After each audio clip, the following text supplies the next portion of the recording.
En principe, en règle générale, je ne me satisfais pas, personnellement, de la seule évocation du mot bonheur.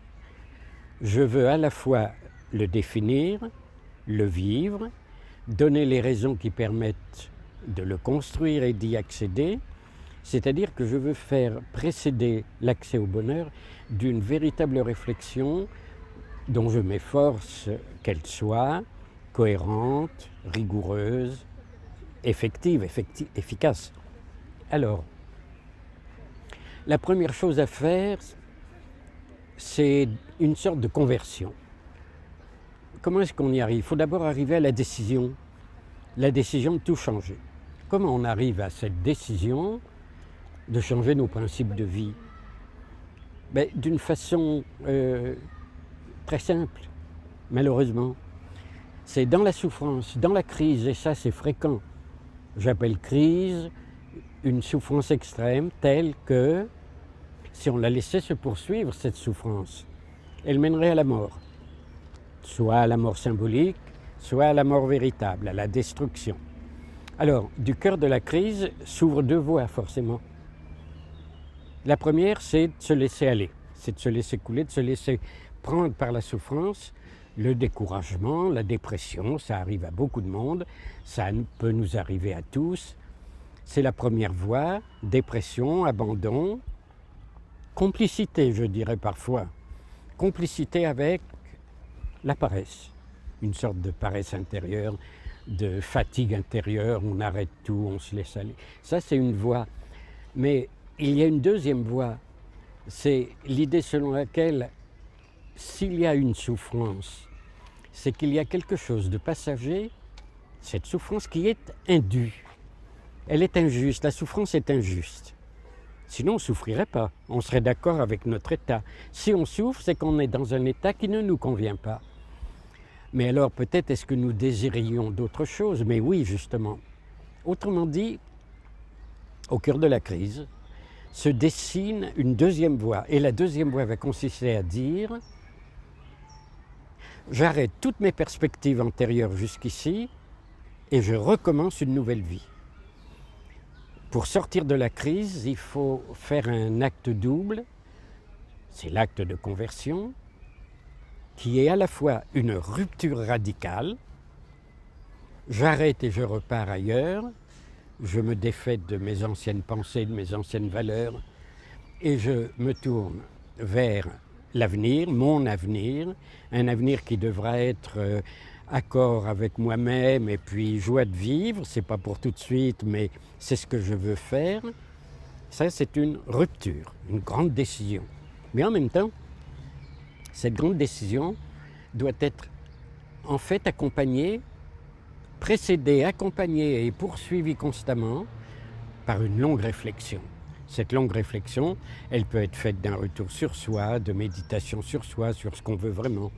Elle peut être faite de lecture, d'études, de littérature, d'histoire, de philosophie. C'est une sorte de longue parenthèse de réflexion au cours de laquelle, en même temps, on met en œuvre la rupture. Et après cette conversion, on a un nouveau regard sur la vie. Et ce nouveau regard va consister à peut consister dans 3 lignes que je peux essayer de décrire rapidement. 3 nouvelles perspectives. La première, c'est le retour sur soi. Mais quel retour sur soi? Non pas l'analyse introspective de ma personnalité et de mes désirs, ce que font les psychologues. C'est pas à ça que je songe. Je songe à quelque chose de à la fois plus simple et plus profond. Le premier retour sur soi doit être la découverte que nous sommes créateurs. La découverte que toutes les significations extérieures, les valeurs, les signes, les buts, toutes les significations extérieures sont notre œuvre. Je prends 2 exemples élémentaires. Un panneau routier avec l'indication d'une ville, par exemple, je ne sais pas, Montréal, 300 km. On peut croire d'habitude que la signification est là, sur le panneau. Puisqu'il y a écrit Montréal 300 km, c'est évident, c'est sur le panneau. En réalité, non. Sur le panneau, il n'y a pas Montréal 300 km, il y a des taches noires sur un fond blanc. Et ces taches noires, moi, je les interprète.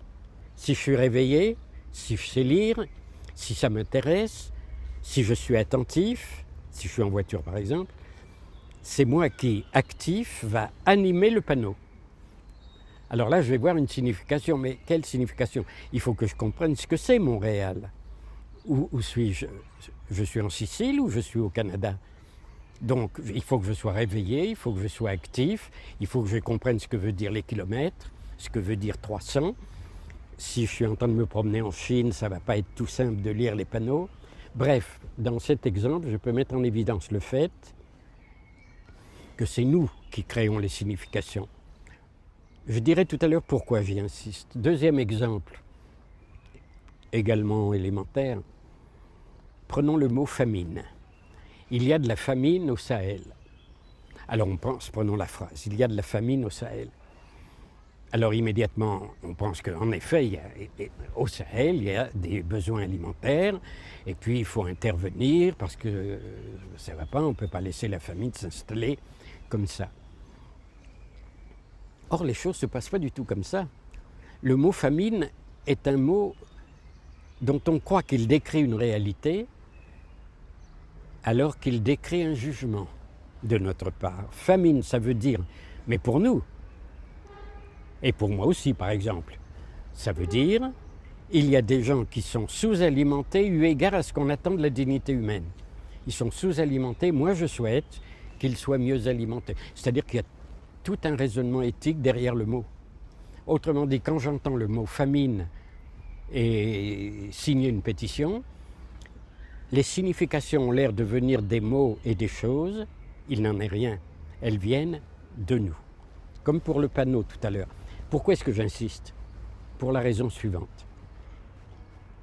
Si je suis capable d'inventer la signification des signes, des lettres, des chiffres, si je suis capable de prononcer un jugement, d'inventer un jugement moral à propos d'une situation objective, est-ce que je ne serais pas capable d'inventer d'autres valeurs?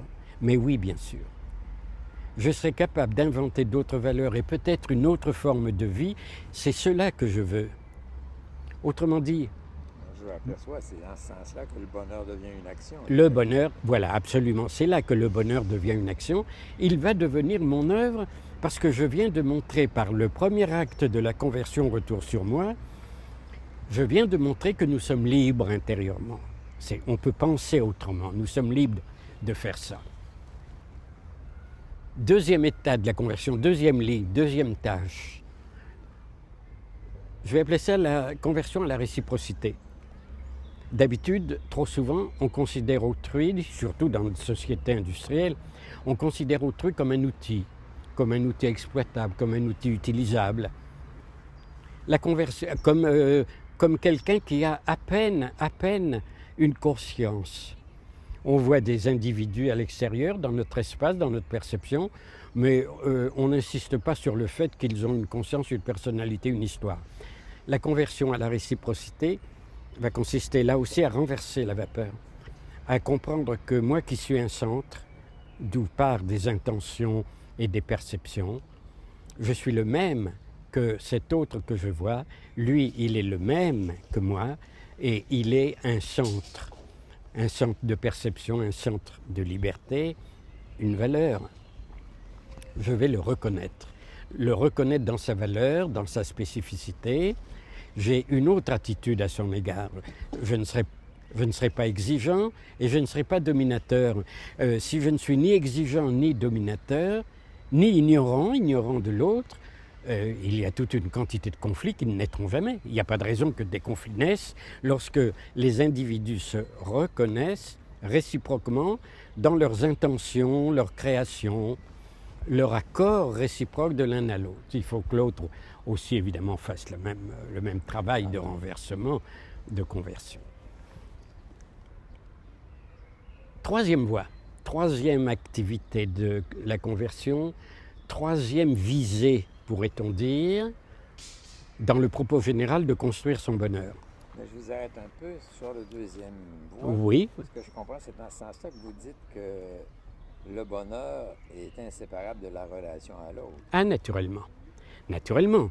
On peut préciser un peu, parce que seul l'autre va nous donner justification. Seul l'autre va nous donner une signification dans l'existence, une raison d'être. Si j'ai la charge de quelqu'un, ou si je dois prendre en considération la vie de quelqu'un, à ce moment, j'ai une raison de vivre. Donc, bien entendu, le bonheur que je vais définir un peu plus loin va comporter et mon autonomie, que je n'ai pas nommée tout à l'heure dans le premier mouvement, et l'amour et la réciprocité dans le deuxième moment. Et puis il y a une troisième voie qui est à la fois la troisième voie de la conversion et la troisième voie du bonheur. C'est ce que j'appelle la jouissance du monde. C'est-à-dire la jouissance, le fait de se réjouir. Je prends ça au sens précis du mot jouissance, au sens large et en même temps précis. Le fait de se réjouir des beautés du monde. Beauté de la nature, beauté du Luxembourg, beauté des œuvres d'art. On s'en réjouit dans une contemplation qui est active, il faut être présent, il faut aimer. D'abord la contemplation des belles choses, c'est-à-dire la nature, les villes, l'architecture, les œuvres d'art. Cette contemplation qu'on pourrait croire passive ne l'est pas, parce qu'il faut être présent, il faut être attentif, il faut être intéressé, il faut s'investir. Mais en même temps, il y a aussi une autre joie des œuvres belles du monde, une autre jouissance, c'est la création de ces œuvres. La création de l'œuvre d'art, c'est la création d'une chose belle, d'une chose qui va être satisfaisante, qui va répondre à un projet, qui va exprimer tout ce que nous voulions. C'est là que nous pouvons jouir de l'existence. Mais pour jouir de cette existence, il faut qu'il y ait eu une conversion, le troisième moment de la conversion. Elle va consister en ceci: renoncer à la perception tragique de l'existence humaine et poser que la vocation de l'existence humaine est la joie, la satisfaction, l'accomplissement du désir, passer au crible de la réflexion bien sûr, mais tout de même accomplissement du désir. La vocation de l'humanité, c'est justement le bonheur partagé, c'est le fait d'arriver à faire que sa vie entière soit parcourue par autonomie, réciprocité, jouissance.